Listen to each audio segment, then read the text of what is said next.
Vous en avez marre de faire la vaisselle tous les soirs, de prendre à chaque fois 10 minutes pour nettoyer chaque fourchette, chaque couteau, chaque cuillère, chaque assiette, et vous êtes dit que bon, c'est pas pour faire le flemmard, mais ce serait quand même profitable d'acheter quelques centaines d'euros en lave-vaisselle, et au moins pour toutes les années qui suivront, vous aurez plus à faire ce travail. Ça peut quand même tout accumuler, vous faire gagner beaucoup de temps, beaucoup d'énergie.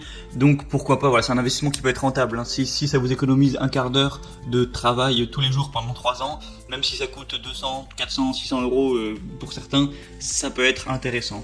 Voilà, si vous avez la chance d'avoir une arrivée d'eau disponible, eh bien je pense qu'il vaut mieux en profiter. Donc dans cette vidéo, je vais vous présenter le top 3 des meilleurs lave-vaisselle qu'on peut retrouver sur le marché, en particulier sur Amazon. Je vais vous en présenter 3 d'un ordre de prix complètement différent. Donc un vraiment le plus petit qu'on peut trouver, pas cher et tout. Bon voilà, si vous vivez tout seul par exemple, ça peut être convenable. Un deuxième après classique et un troisième un petit peu plus cher, un petit peu plus haut de gamme. Donc le premier que je vais vous présenter, ça va être le Bowman TSG 708 lave-vaisselle.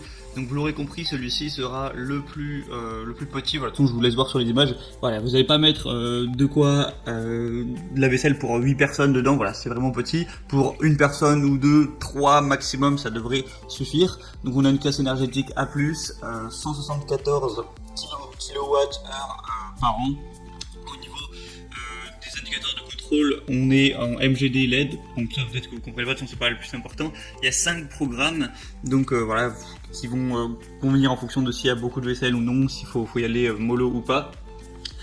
Sinon, il y a une sécurité anti-débordement, une fermeture de porte de sécurité. Ça a été fait en acier inoxydable, donc voilà, c'est plutôt de la bonne qualité. Donc celui-là, ce qui est intéressant, comme je l'ai dit, c'est que c'est vraiment le moins cher. Donc voilà, il va coûter 250 euros à peu près à l'heure actuelle où je fais la vidéo. Donc c'est le moins cher, il est petit aussi, donc ça sert à rien d'acheter un gros lave-vaisselle si vous êtes seul comme j'ai dit ou en couple. Donc ça peut être intéressant à ce niveau-là.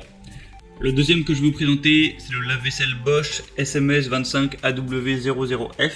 Donc c'est un lave-vaisselle déjà qui va faire 60 cm de haut, enfin de large plutôt, donc voilà, c'est déjà bien plus gros, classe A+, 48 décibels, donc c'est pas très, ça va pas vous casser les oreilles, c'est pas énorme, 48 décibels, pour 12 couverts, donc vous voyez que là déjà on n'est plus sur la même taille, voilà, là à moins que vous ayez la plus grande famille au monde, ça suffira. Donc il y a un moteur Eco Silence Drive, il y a un départ différé, donc vous pouvez mettre ça, le programmer, un affichage du temps restant, une option séchage extra, ce mot est pas facile à prononcer, un programme vert 40 degrés, aqua sensor. Au niveau des dimensions du produit en hauteur, on est à 85 cm, largeur 60 cm, profondeur 60 cm. Donc voilà, c'est un lave-vaisselle plus classique, il y a des bonnes évaluations, voilà, la Bosch est quand même une marque très connue, donc voilà, ça peut être un bon choix, et le prix est pas super élevé en vrai, hein, 350 euros, c'est que 100 euros de plus que le premier. J'aurais pensé que ça aurait été un peu plus, mais franchement, pourquoi pas aller vers celui-là. Et le troisième que je vais vous présenter, c'est le lave-vaisselle encastrable Bosch SMV46MX03E. Alors qu'est-ce que c'est déjà un lave-vaisselle encastrable? C'est simplement la vaisselle où vous allez avoir la devanture, donc la porte du lave-vaisselle, qui va s'accommoder avec tout le reste de votre cuisine. Donc si vous avez des placards tous gris, bah, vous allez pouvoir mettre un truc gris avec, voilà, qui ressemble en gros, quand tous les tiroirs sont fermés, on voit pas qu'il y a un lave-vaisselle simplement. Donc c'est plus joli au niveau de la décoration. Après c'est à vous de voir si vous accordez une importance à ça ou non. Mais du coup forcément ce sera un petit peu plus cher que la vaisselle non encastrable tout simplement. Donc là, le premier avantage c'est ça, c'est qu'il est encastrable, donc au niveau du visuel c'est un petit peu meilleur. La classe énergétique est très bonne, on est à A++, il y a une capacité de 14 couverts, donc là voilà, encore plus. Silencieux, on est à un niveau sonore de 44 décibels, donc voilà, c'est vraiment pas mal du tout. Départ différé encore une fois, un témoin lumineux de fonctionnement au sol, panier Varioflex et tiroir maxi couvert. Donc voilà, bah, ça a l'air tout bon, il y a des bonnes évaluations encore une fois, il est même un peu plus gros que le deuxième, donc c'est pour ça qu'aussi que ça va être le plus cher, là on est plus vers les 600 euros. Donc voilà, ils ont tous des différents, des avantages et des inconvénients. Maintenant en fonction de votre situation, c'est à vous de choisir lequel est le mieux pour vous. Pour en profiter, pour regarder plus d'informations, voir plus d'images, avoir les promotions activées si on a, et consulter les évaluations clients, etc. Je vous laisse passer par les liens que j'ai mis dans la description, j'ai mis chaque lave-vaisselle en fonction de son ordre d'apparition.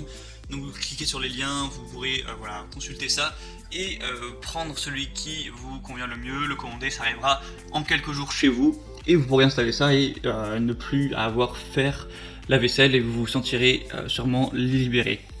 Donc voilà, bah, c'est tout, j'espère que ça vous aura aidé à faire votre choix. On va se retrouver prochainement pour d'autres comparatifs, donc abonnez-vous à cette chaîne YouTube. En attendant, je vous dis à la prochaine, passez une bonne fin de journée, une bonne fin de soirée. Appréciez quand même les dernières fois de votre vie où vous allez faire la vaisselle. Ça peut aussi être vu comme une sorte de méditation. Bref, je vous dis à la prochaine et ciao.